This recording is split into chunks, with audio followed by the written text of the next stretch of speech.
Artur Mas Generalitateko presidenteak uste du fiskaltzak neurriz kanpoko zerbait egiten badu demokraziaren aurkako erasoa izango litzatekeela.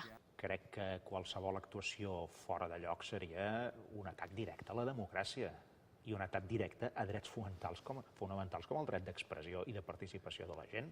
Kataluniako telebistari emandako elkarrizketan Masek esan du biharko klabeak bi direla, zibismoa eta parte hartzea. Eta botoen zenbaketa Generalitateak egingo duela ere esan du eta emaitzak astelehenean ezagutuko direla.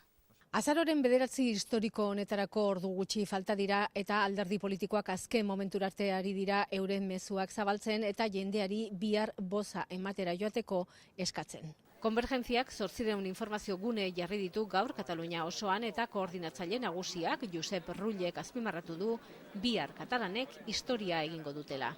Oriol Junqueras Eskerrako presidentea Gironan izan da eta bertatik esan du Espainiako gobernuarekin negoziatuz Kataluniaren independentzia lortuko dela esaten dutenek zentzuari erasoa egiten diotela.